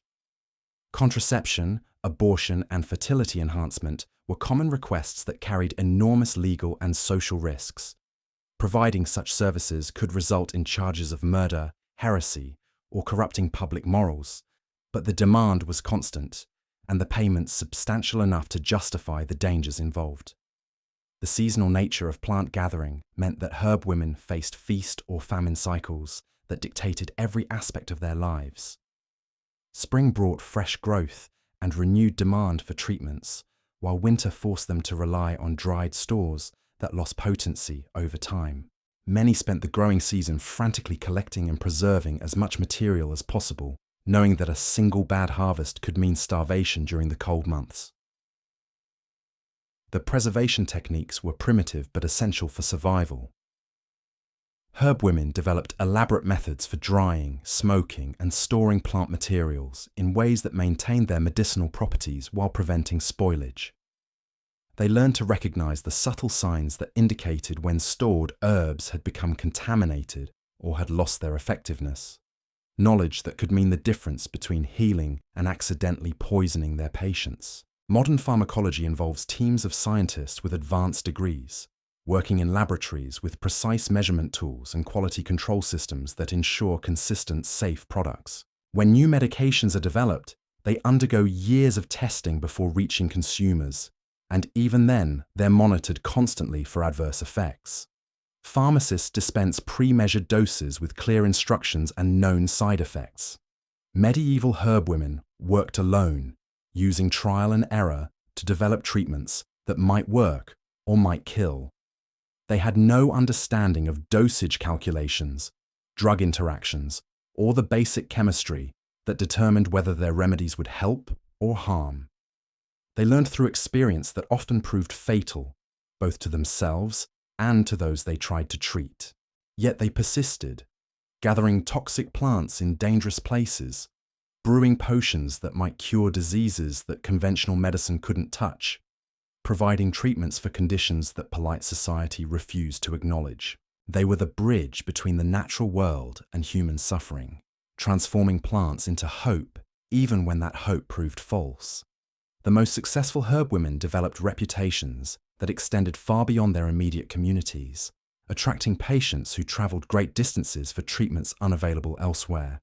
These specialists might charge substantial fees for their services, but they also faced greater scrutiny from authorities who viewed unauthorized medical practice as a threat to established order. Tonight, as you rest in a world where medications come with ingredient lists and dosage instructions, where pharmacists have licenses and drug interactions are documented in computer databases, remember those who gathered poison in the darkness, believing they could transform death into healing, one carefully measured leaf at a time. And so we reach the end of our journey through the medieval job market, a place where work wasn't just difficult, but actively hostile to human survival. These weren't careers people chose, but sentences they served, occupations that society needed but refused to honor, jobs that kept civilization functioning while slowly destroying those who performed them. What strikes me most about these medieval professions isn't just their physical horrors, though those were certainly real and terrible. It's how they reveal the true cost of survival in a world without safety nets, without regulations, without the basic protections that we take for granted.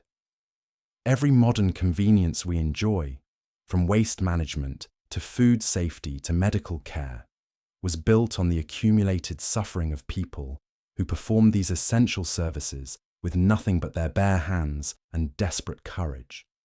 The next time you flip a switch and lights come on, remember that medieval people worked by candlelight that could explode and burn them alive.